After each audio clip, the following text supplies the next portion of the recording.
Our favorite holding period is forever. Those are words from famed investor Warren Buffett, an advocate of the buy and hold approach to investing. But take a guess. How long do you think does the average investor really hold onto a stock before selling it? Well, here's a graph that shows how the holding period of investors changed over the last 90 years, and we can recognize a clear downward trend. So in this video, we will examine how long exactly investors hold onto the shares of their stocks before deciding to sell them, what's driving this change and why it is a problem. And I will also explain why the easiest way to increase your odds of investing success is to increase exactly that, your holding period.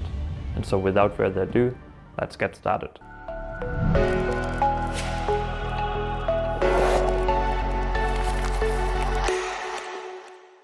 Alright, so before we take a look at the actual data from the New York Stock Exchange, I want to urge you to be brave enough to leave a comment down below and take a guess. How long is the average holding period of shares? How long was it in 2020? Is it measured in years, in months, in weeks, days, or even hours? Just take a guess. Alright, in fact, the average length of time shares spent in investors' portfolios hit a record low in mid-2020. And Warren Buffett's favorite holding period, forever, has seemingly few fans these days. As of June 2020, the average holding period of shares was just 5.5 months. Compared to a few decades ago, that's a massive decrease. In the late 1950s, for example, the average holding period peaked at around 8 years. And ever since, we've seen a continuous decline in the time investors hold onto shares. In 1999, for example, 14 months was the average. And in 2008, this data point went for the first time below 1 year. So what exactly is driving the decline of long-term investing? Well, I think there are 5 underlying drivers. And before I answer this question, please stay tuned, because in just a minute I will explain how exactly you can exploit this development. Okay, the most prominent driver in the decline of holding periods is arguably the technological advancement that we have witnessed over the last couple of decades. In 1966, for example, the New York Stock Exchange switched to a fully automated trading system. And this greatly increased the number of trades that could be processed each day, and of course it also lowered the cost of transactions. High-frequency trading computers and algorithms nowadays use machine learning and deep learning to analyze markets and execute trades within seconds. To provide you with some data points here, over the years, the average daily trading volume on the New York Stock Exchange went up from around 100 million shares in 1982 to around 1 billion in 2022. Today, high-frequency trading represents more than 50% of the trading volume in US stock markets. And the aforementioned lower transaction costs bring us to the second driver. Arguably, another factor that is contributing to higher share turnover ratios is certainly commission-free trading that is offered by apps like Robinhood. These apps are in a way gamifying the investing experience, and they are displaying bursts of confetti in the apps to celebrate transactions, which of course encourages trading. In 2020, for example, apps like Robinhood and other new trading platforms such as eToro or Webbull Financial have reported record numbers of new accounts being opened. And this trend was certainly not only fueled by plenty of new, low-cost and easy-to-use trading apps, but also by the ultra-low interest rate environment that we were living in back then and are arguably still living in right now. And then one might argue that due to lockdowns, people were simply bored and advertisements for these apps were all over the place. Fourthly, Wall Street itself and generally the vast majority of the investment world, analysts, economists, market strategists, they are all obsessed with the short term, which no one can reliably predict, but they still try.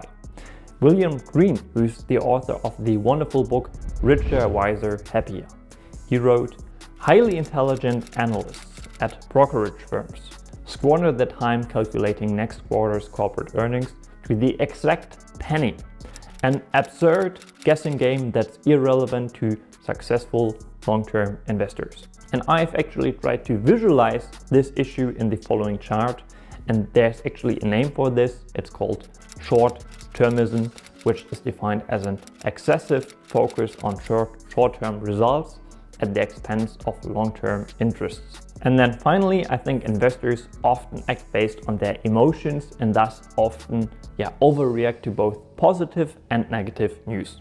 They sell stocks first and they only start asking questions later, because most people experience actual pain when they see significant losses in their portfolios, even though those are only paper losses. And thus, by selling their shares, they feel some kind of pain relief. Many investors simply can't deal with the volatility of stocks and the stress that is induced by that volatility. And the news, of course, is full of stress-inducing noise. And thanks to the internet and smartphones and of course the invention of social media platforms, new information is widely distributed and readily available. For example, financial news were full of speculation about the near-term impact of COVID-19 in 2020, and right now everyone is talking about the risk of a recession, commodity prices, job cuts at major companies, the geopolitical tension in Europe, and so on and so forth. So temptations to sell or switch to whatever strategy that seems to work right now are ever present, and arguably more present than a few decades ago, when you literally had to make a phone call in order to buy or sell securities. So why exactly is this a problem?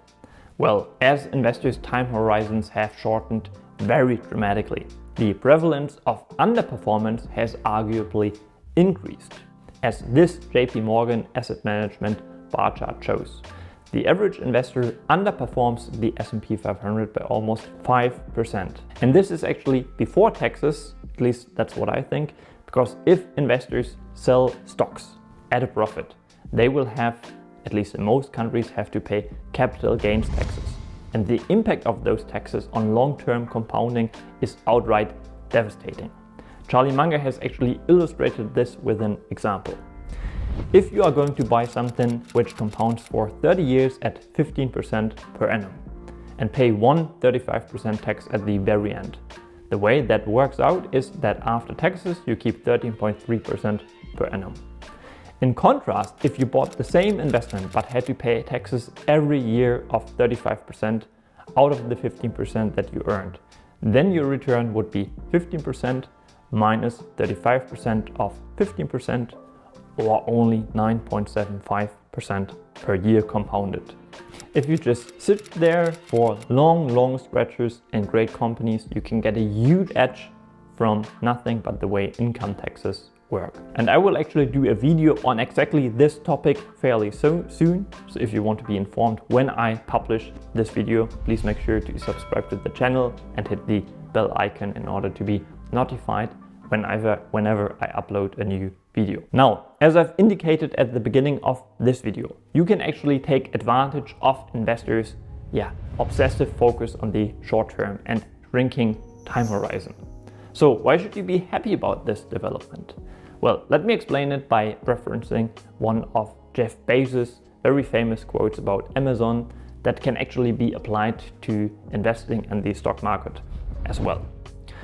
If everything you do needs to work on a 3-year time horizon, then you're competing against a whole lot of people. But if you're willing to invest on a 7-year time horizon, you're now competing against a fraction of those people. As the majority of players in the investing world ignore what a company might earn in 5 to 10 years. It is just irrelevant to them. All they focus on is the next quarter's earnings. Well, you can benefit from it because you are simply playing a different game. And this concept is sometimes referred to as time arbitrage. Time arbitrage refers to investors' ability to invest on a longer time horizon than most other people in the world of investing. And in fact, I believe that the longer you can extend your time horizon, the less competitive the game becomes. To quote one of my favorite investors, John Huber here. This creates an advantage for investors who choose to focus on a different potential advantage, and that is namely time horizon advantage.